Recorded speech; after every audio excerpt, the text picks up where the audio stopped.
السلام علیکم ورحمۃ اللہ وبرکاتہ۔ ہم نے اس سے پہلی کلپ میں تراویح کی نماز کے مسائل ذکر کیے تھے۔ آج ہم جس موضوع پر ڈسکس کریں گے وہ ہے وتر کی نماز کیسے ادا کی جائے۔ وتر کی نماز سنت موقدہ ہے، ہر مسلمان کو اسے ادا کرنا چاہیے اور اسے چھوڑنے سے گریز کرنا چاہیے۔ اللہ کے نبی صلی اللہ علیہ وسلم فرماتے ہیں الوتر حق علی کل مسلم فمن احب ان یوتر بخمس فلیفعل ومن احب ان یوتر بثلاث فلیفعل ومن احب ان یوتر بواحدۃ فلیفعل۔ وتر کی نماز پڑھنا ہر مسلمان کے ذمے ہے۔ جو پسند کرے وہ 5 پڑھے، جو پسند کرے وہ 3 پڑھے اور جو پسند کرے وہ 1 پڑھے۔ 5 یا 7 رکعت وتر ایک تشہد کے ساتھ پڑھی جائے گی۔ حضرت عائشہ رضی اللہ تعالی عنہ روایت کرتے ہوئے کہتی ہیں کہ نبی صلی اللہ علیہ وسلم رات کی نماز 13 رکعت پڑھتے تھے، 5 رکعت وتر پڑھتے تو آخری رکعت میں بیٹھتے تھے۔ 3 رکعت وتر 2 طرح سے پڑھنا ثابت ہے۔ پہلا طریقہ یہ ہے کہ 2 رکعت پڑھ کے سلام پھیر دیں اور پھر 1 رکعت الگ سے پڑھیں، جیسے کہ ابن عمر رضی اللہ تعالی عنہما سے وارد ہے کہ وہ 3 رکعت وتر جب پڑھتے تو 2 رکعت پڑھ کر سلام پھیر دیتے اور پھر 1 رکعت پڑھتے، اور انہوں نے کہا کہ آپ صلی اللہ علیہ وسلم ایسا کرتے تھے۔ دوسرا طریقہ یہ ہے کہ 3 رکعت ایک تشہد سے پڑھیں۔ مغرب کی نماز کی طرح 2 تشہد نہیں کی جائے گی۔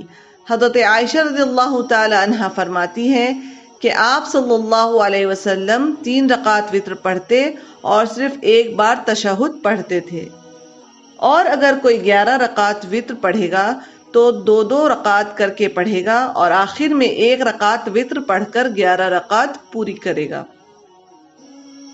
پہلی رکعت میں سورۃ الاعلی، دوسری رکعت میں سورۃ الکافرون اور تیسری رکعت میں سورۃ الاخلاص پڑھنا چاہیے۔ ابی بن قعب رضی اللہ تعالی عنہ سے مروی ہے کہ رسول اللہ صلی اللہ علیہ وسلم وتر کی 3 رکعتوں میں سے پہلی رکعت میں سورۃ الاعلی، دوسری رکعت میں سورۃ کافرون اور تیسری میں سورۃ الاخلاص پڑھا کرتے تھے۔ دعائے قنوت وتر کی آخری رکعت میں رکوع سے پہلے اور رکوع کے بعد دونوں طرح پڑھنا جائز ہے۔ افضل رکوع کے بعد پڑھنا ہے۔ دعائے قنوت میں ہاتھ اٹھانا چاہیے جیسے دعا کے لیے اٹھاتے ہیں، اور جو دعا اللہ کے نبی صلی اللہ علیہ وسلم نے حسن بن علی رضی اللہ تعالی عنہما کو وتر میں پڑھنے کے لیے سکھائی وہ یہ ہے اللہم اہدنی فی من ہدیت وعافنی فی من عافیت وتولنی فی من تولیت وبارک لی فی ما اعطیت وقنی شر ما قضیت فانک تقضی ولا یقضى علیک انہ لا یذل من والیت ولا یعز من عادیت تبارکت ربنا وتعالیت۔ اس کے علاوہ بھی دعائے قنوت اللہ کے نبی صلی اللہ علیہ وسلم سے ثابت ہے۔